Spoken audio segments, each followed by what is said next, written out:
So on the play where you got the flag, talk us through that, what happened there? Well, earlier in the game, the official came from the offensive side to stop, went over the center and stopped it. Usually that's where it comes from. So we was trying to change personnels. I was trying to get out of nickel and go into base defense, and because they changed personnel. So they're supposed to stand over the ball and give us time. I never saw the official was behind our defense, was on our side of the ball. They didn't come from the other side. So I ran on the field, called him timeout, and then I think I got dinged because I took my headset off. I was angry, so that was on me. I shouldn't have done that, but I didn't see him. I looked back on film and he was there. So they were right, I was wrong. Apologize. Lance, that frustration probably came from the struggles when they switched, kind of changed gears on you and started going to that turbo hurry up. Yeah. What was going on just in terms of getting the plays in and the players getting? We got the plays in. They was going fast and it was taking an opportunity to run the football. And we were starting to get a little bit tired is what happened. When we started getting tired, we started coming out of gaps. We started missing tackles and things like that, and it led to some big plays. And they did a good job of really, after a couple turnovers, really going fast on us. We held one time after one, and the other one we gave up a big 3rd and 20, on that dagger route, which we'd worked it all week. They did a good job of changing up their formation, because their formation, they were inverted, but they were a little tighter. And we worked it all week with them being tighter, where it was spread out a little bit more. So it didn't really get the attention of our players, and he came about 20-yard dig route, 14-yard dig route and scored. So it happens. I thought in the first half we did a good job of hitting him. It was a good job by them by going fast so that we couldn't have multiple calls, and we couldn't get to him like we did the first half. But we still hit him pretty good, and he's a good player. He's a good football team, really good wideouts. We knew that going in, and got to tip your hat to them.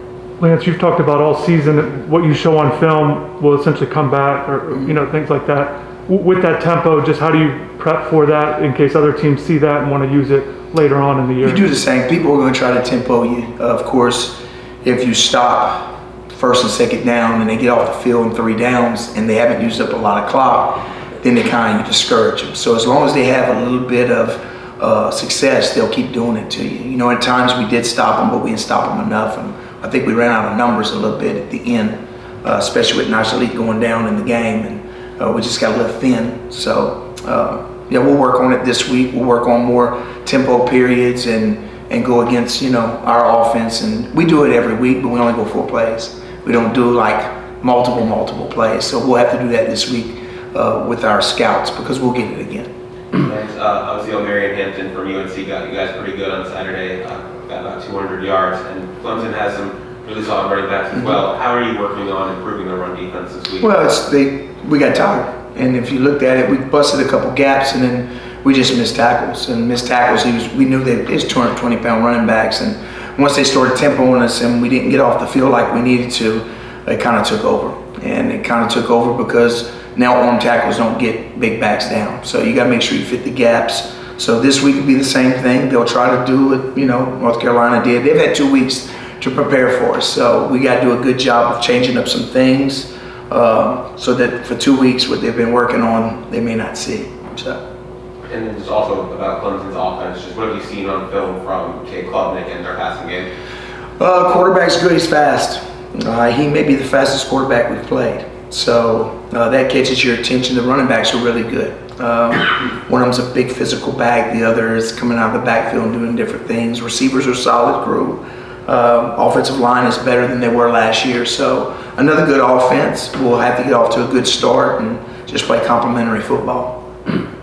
Was that tempo about as fast as you've seen? No. You've seen it quicker? Going against a lot faster than that. Yeah. A lot of teams that are in a lot of 10 and empty personnels will go real fast, and they do it all the time. And we kind of knew after first downs that they would do it, and we did, but once they started going, they just kept on. And I think when they were around midfield and they did get the ball back on some short fields, they really took advantage of it, and went at us. So they were smart in what they did, and then they got experienced quarterbacks, so it fit what they were doing. And you got to tip your hat to them. They did a good job, especially in the third quarter. When your team plays fast, the way you guys play and exciting up front like that, is it sometimes difficult to drop back in the zone? A challenge to drop back in the zone? You meaning who?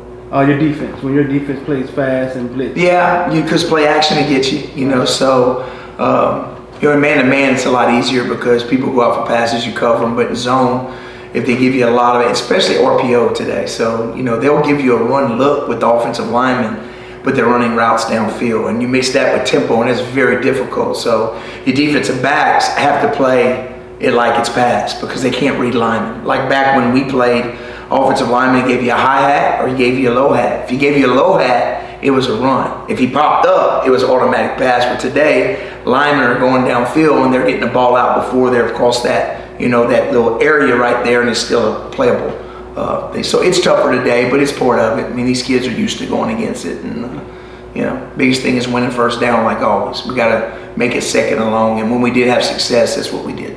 Is there a common thread when the coverage issues happen, or are they separate issues? Kind of separate, kind of individually sometimes. The first play that they really made was off a scramble with the quarterback, and the guy broke downfield.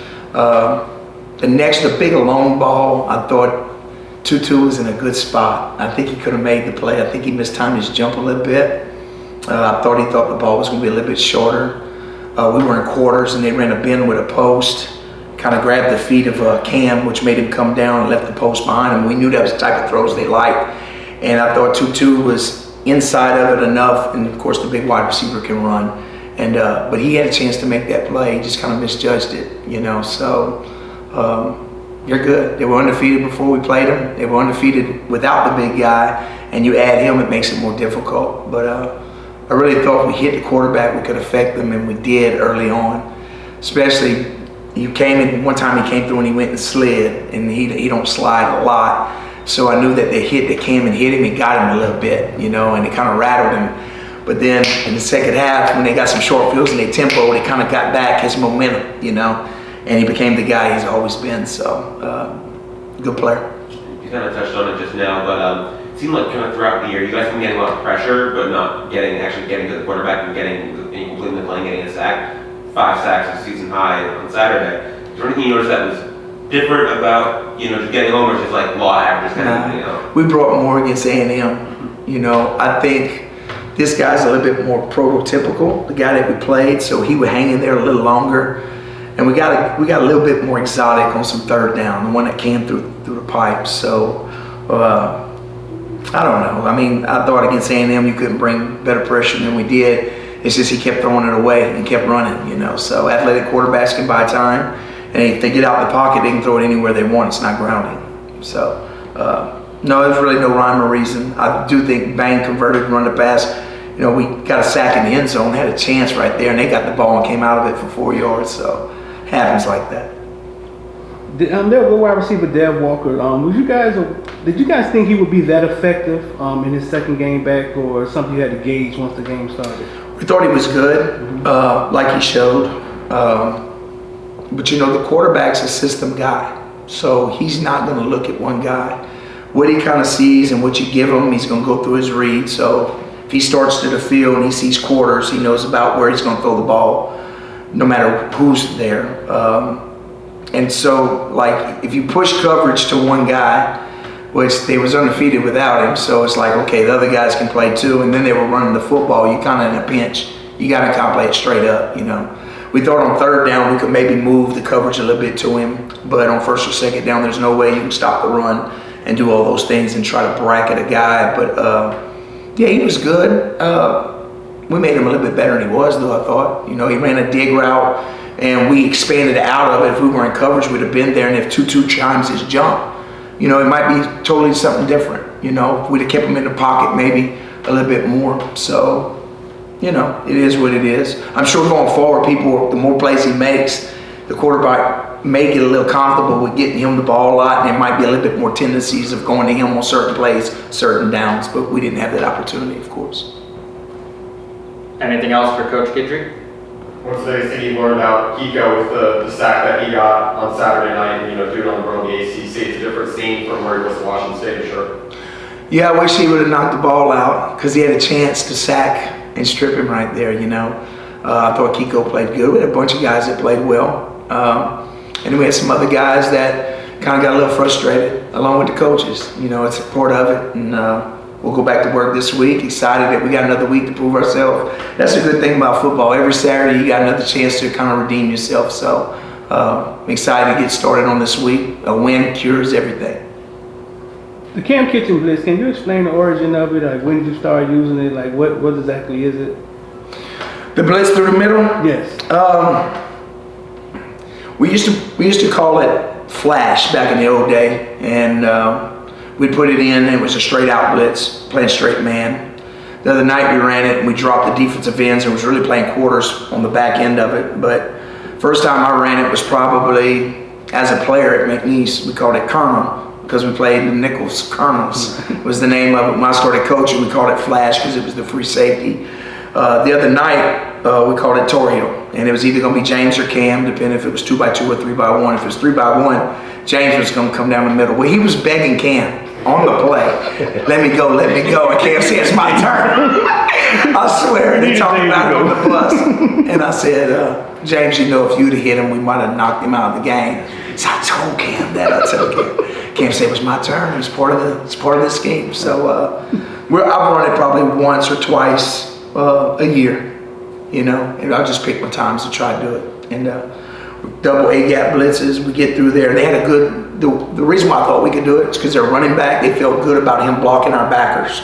So I knew the center would slide one way, and I knew the backer would take, their back would take our other back, and they felt like they could block him. So really we just made another hole for Cam. So when the center slid on one backer, it kind of got on the side of the quarterback, and the backer came, we went outside the blocker, and it created its own hole for Cam to come right through the middle. So the tackles, all they needed to do was retrace in case Cam missed him, and he didn't miss him. So it was a good question. Thanks. Oh, last question. Just James is playing well this first half of the season. Is he growing as a leader too because of that? Yes and no, I think. You know, the other night he got a little frustrated. But I think he's playing well. He's physical. He showed the other night, I thought, that he could tackle like a linebacker. And that's what I think he is on the next level. I really think he's a linebacker, he's an outside backer, and possibly a wheel.